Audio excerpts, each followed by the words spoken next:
Good evening, YouTube. You guys are not... Cut it. Just forget it. I'm not even going to do that. What's good with y'all, YouTube fam?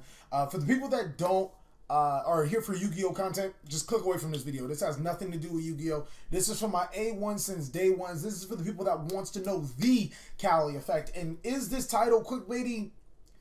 I mean, it's the truth, so it is what it is.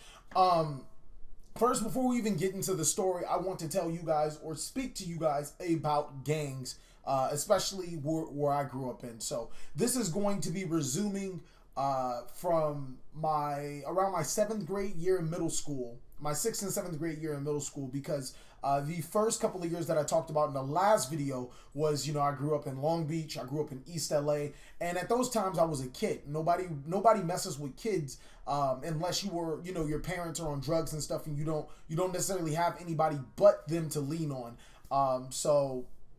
Nobody really messes with kids at all. And even then, they don't necessarily, you know, tell those kids to do this and do that. They, you know, they're just kind of looking out for them, and that's the life that they choose. So the kids just kind of follow it. But just some things I do want to get out of the way before we start talking into this video. First of all, everything that you guys have seen on TV about gang banging, ganglands, all that other shit, it's bullshit.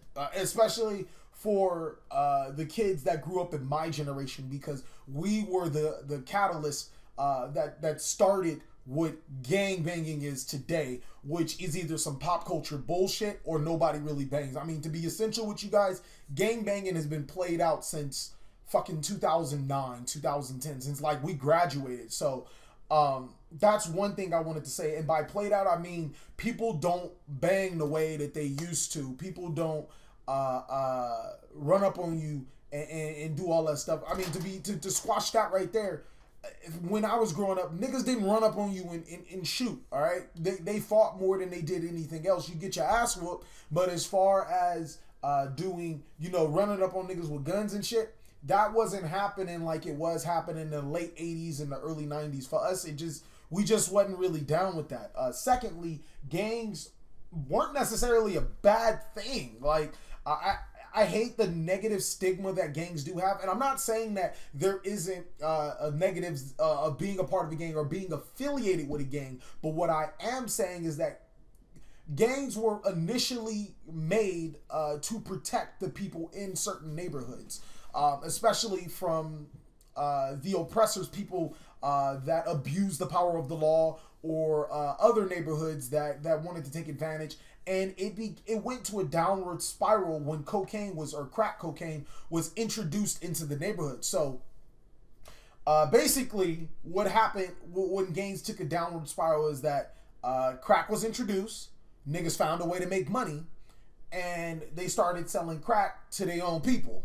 And that's what ruined the reputation of gangs, because that's when, you know, gun violence and, you know, this is my area, or, you know, this is my hood, or this area you can't be in because this is where I want to supply drugs. Now, nowadays, I'm telling you, even growing up, niggas didn't sell more than weed. Like, it is really over dramatized by Hollywood on how bad gangs are. So with that being said, I just wanted to clear the air before we started talking about it. So I want to say my first encounter with gangs, like, was my entire life, but my first real genuine encounter with gangs is that I moved to Watts.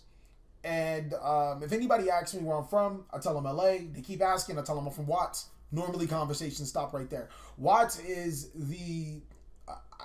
I mean, you could say it's like the center of trouble. Watts is South Central LA to the core. It's not that big. You can walk through Watts. I've done it plenty of times. And between that time of you walking through Watts, you go through so many different neighborhoods where I don't know, because when I took my wife down there, she couldn't tell we were in a different neighborhood, but I can feel when we're in a different neighborhood. It's like a sixth sense that you just feel you're in a different neighborhood, and you know, like, you know, you're not in a good place, or, you know, you need to be out there.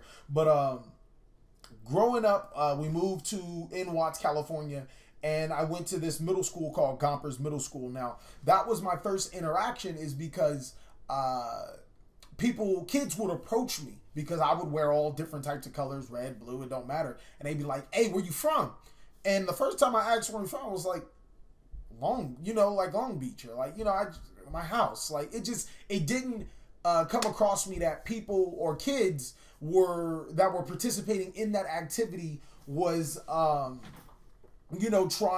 to see if I was, a punk, or if I was, part of some other hood or something, or if I was, claiming or anything. So a couple of ass whoopings later, I've wised up and figured out that, hey, this gangbanging shit ain't nothing to play with. Like, you're gonna need some type of protection from someone. And to be honest with you guys, if you live in LA, at my time growing up, you are affiliated. That doesn't mean you were a part of it, but you had some type of affiliation with the gang, whether it's your uncles in it, your cousins in it. It does some type of affiliation where you grew up around them. Your friends are now a part of a gang or whatever. So you typically had some type of affiliation. So I'm going to start off with when I started realizing that gangs were a thing. Not because I'm an oblivious person to stuff like that. But once I start realizing that, oh shit, I'm in such and such so and so neighborhood, and these people don't get along with these people, so I need to stay away from them because I live there and that's my affiliation with it. I was listening to rap heavy, and it was this one artist named The Game that was just popping off. G Unit was the shit back then, and The Game claimed he was from Peru. Now, is The Game really from Peru? Another thing I want to talk to you guys about is rappers. I haven't seen a real rapper that is like with the business. And for the people that don't know, with the business is like literally a part of that life. When you are involved into gangs, or when you are involved into activities that involve gangs, you don't. It's just like how you carry yourself, how you walk, how you talk, and how you act. And game doesn't do that. But I'm a kid, so let's go back to me being a kid. I wanted to be from Peru so fucking bad because Game claimed he was from Peru. And, being a blood was very, very cool. Being a blood was the in thing at the time in LA. Well, not at the time in LA, at the time for kids. Now, keep in mind, we're in 7th and 6th grade. This has no impact on the real people that are from gangs. They were from gangs from protection. We just looked up at it and thought it was cool because that was what's happening in rap music. I wanted to be a blood so bad, and it came around to a point where I just started buying a lot of red and start saying blood and all this other stuff, and people started taking a notice to it. Little did I know that like I said, that got me into a lot of trouble. So one day, we're in Watts. We moved to we're in a Crip neighborhood, and my sister has a boyfriend. His name is John. John is from John's a Crip. Let's just put it that way. I don't really give out. I'm not here to give out sets and teach you guys all that other shit. Not here to teach you guys gang signs. John's a Crip, and my sister, she is also affiliated with a Crip set in Watts, California. So one day, I don't even remember how it started, but I think somebody stole something from me, or I'm missing, like somebody took something, and John approached me. He was like, what happened? And I was so mad. I was like, cuz took it. And that was, I want to say it was probably one of the more funnier things that have happened in my childhood. But that was the turning point of me realizing that, hey, as much as I wanted to be where game is from, Peru is pretty fucking far. And secondly, I'm in a Crip neighborhood. You need to either shape up or ship out. And that's just how it is. So my affiliation with gangs runs a little deeper than me just claiming it. And we're going to get into that later. But that was a pivotal changing point for me to be like, all right, I understand the area that I'm in. I understand what's going on. And it's you have to adapt to the situation that I'm in. So that went down, and I started going to school. I started wearing a lot less red and a lot more black and gray and neutral colors, because orange, purple, red, and blue are like the worst colors you can wear in LA. And something like black, gray, or white, those are more neutral colors. Hell, you can't even wear pink. You get your ass beat because then people would think you were gay. And this is back in the days where being gay wasn't as accepted as it is now. So I had a couple of encounters in middle school. Not too much. It's not. No, middle school was like, oh, you bang, blah, blah, blah. I'm going to get my brother. Nothing. It's like that shit. And then, you know, the riots, we would have black on Mexican riots at school, but literally, I'm telling you guys, we would have riots just to have fun. It wasn't like anything against the Mexicans or anything. It was just an excuse to stay out of class or get put on lockdown so we didn't have to do nothing. So my first year in high school, we go into high school, I'm still in the same place, still living in that same Crip neighborhood. The high school that I went to is Locke High School, and I mean, I already gave you guys, I lived on 116th and Sam. Oh, no, damn it. Well, I just did. So I lived in a different Crip neighborhood than the Crip neighborhood that Locke was dominantly, the people that went to Locke dominantly were. Now, Locke was considered a Crip school where a lot of Crips would go to, but there was a Blood neighborhood that also went there. And that one singular Blood neighborhood was bigger than all of the Crip neighborhoods, you know, piece by piece. So there was a good portion of them, and then there were just a lot of other Crip neighborhoods. And it doesn't help that a lot of those Crip neighborhoods in themselves beef with each other. So the Blood neighborhood was allowed to keep its presence because more often than not, the Crips were just beefing with the other Crips. So it was me and 3 other guys, Woody, FaZe, Gerald, and Gerald. So it was 4 other guys. And all of us, every single one of us was from, we had affiliations with different neighborhoods. Let's just put it that way. And we had strong ties. My uncles, actually, they started, now I'm telling you guys too much information. My uncles were a part of a very big Crip neighborhood. And so I was immediately affiliated with it. Let's just say affiliated. You ain't gonna try to catch me yet. I was immediately affiliated with this Crip neighborhood because they were a part of it. And then these other guys, those 4 other people, they were a part of their own neighborhoods. But we all hung out together. We all, you know, played games and shit. We all liked bitches. We all did the same thing. So whatever, we gonna click up. We made a clique.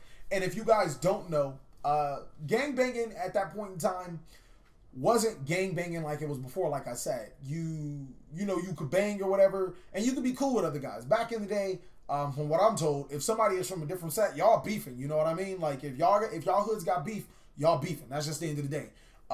In my day, didn't really happen like that. You know, it had to be, oh, he from here, he from here. Oh, that nigga, he ain't really from there, so I'm gonna beat that nigga ass. Or, oh, you know, he from here and he from here, and now some other separate thing is what gave us beef, and now we gonna beef because whatever. But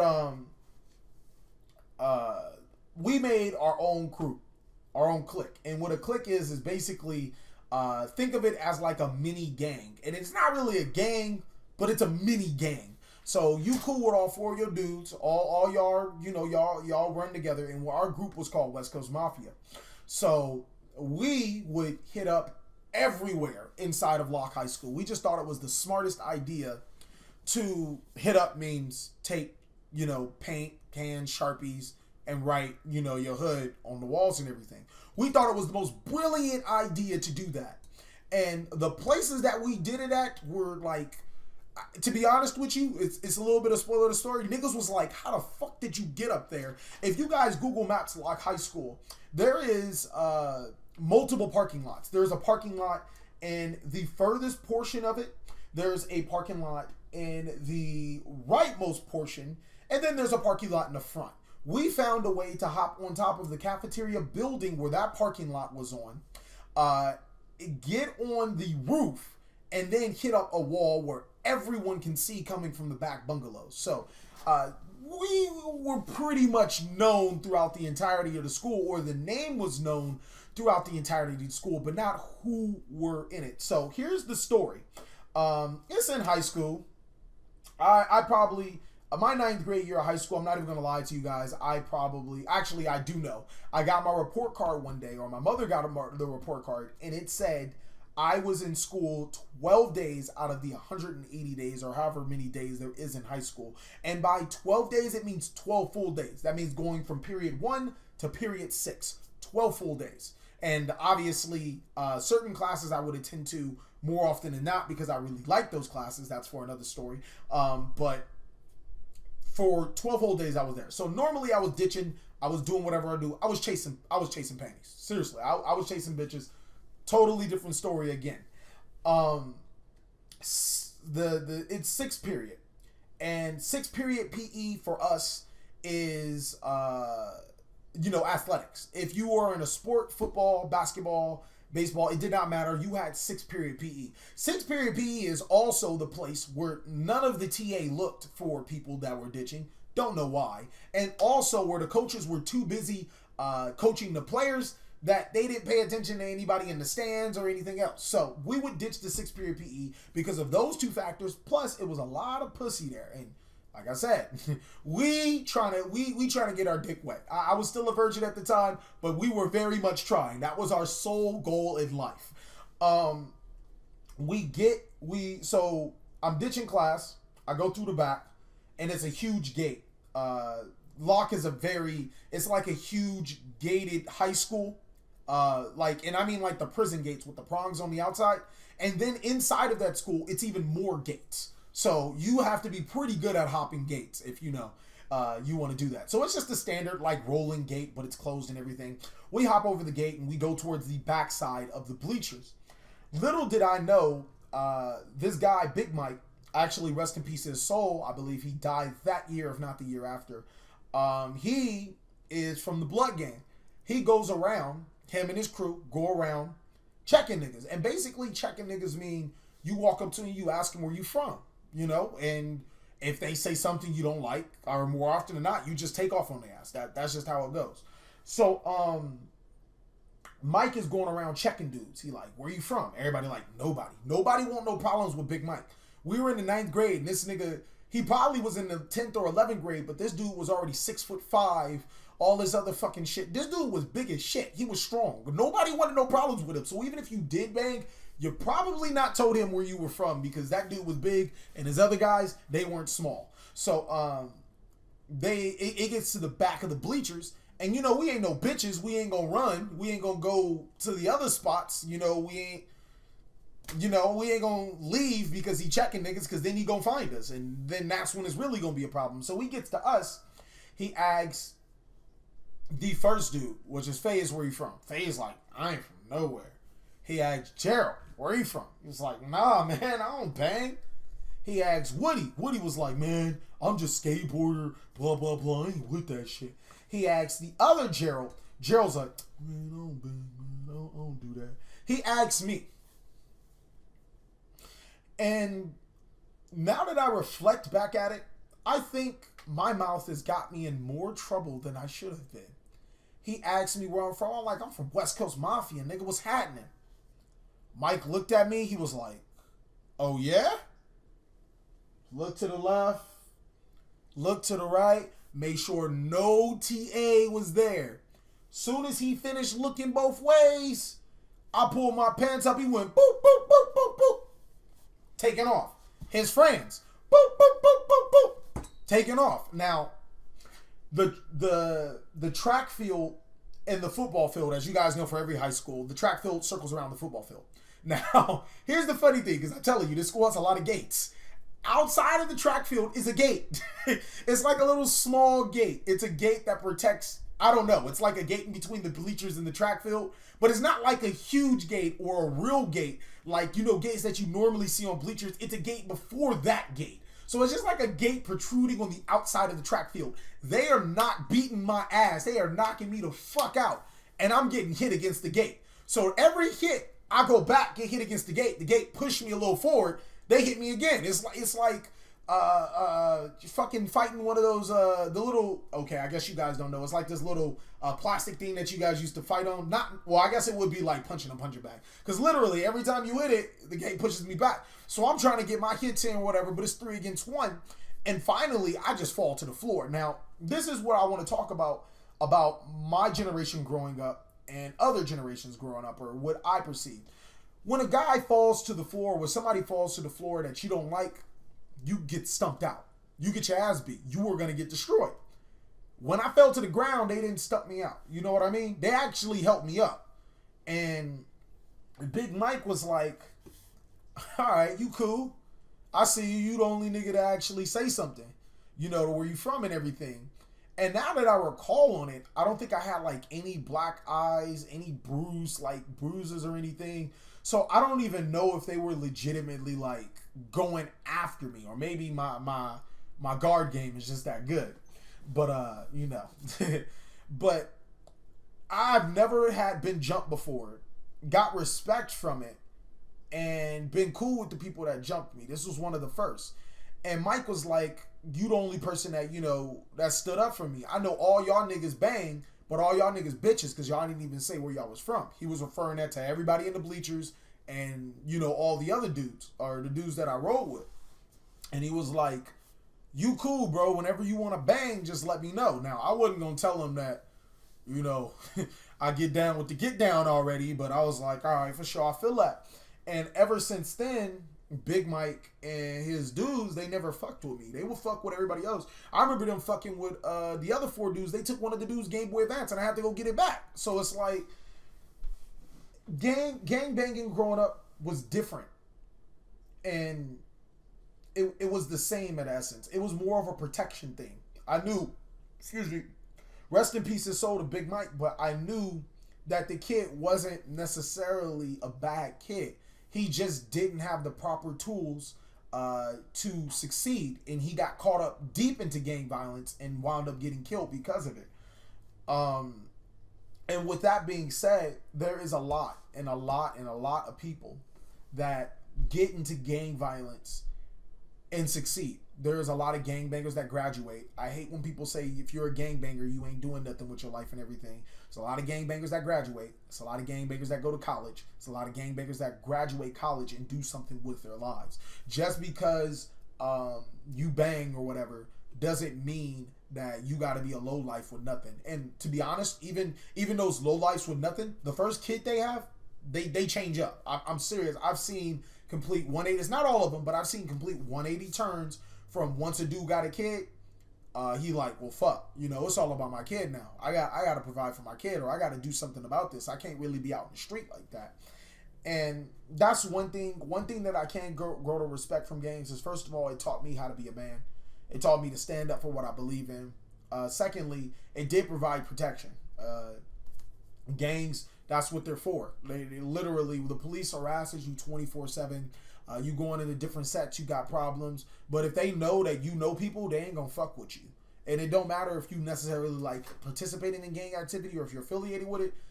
If they know, damn, you know, Black, you know, because that's what they used to call me. They used to call me Black. That was like, damn, Black Uncle Spook, or Black is his uncle is Spook. I ain't trying to have that. That nigga crazy. You know what I mean?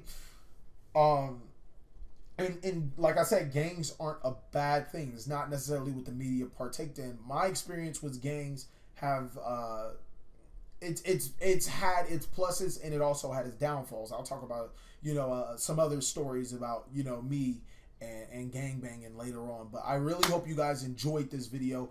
This is my experience from gangbanging. Do I bang, man? You ain't gotta ask that question, all right? Am I affiliated with gangs? Everybody is if you're from South Central LA. I can tell you one thing. If we both go to LA, we going to A&T Burgers in the middle of the hood, all right? And ain't no fucking questions to it. Thank you guys for watching, and I'm out.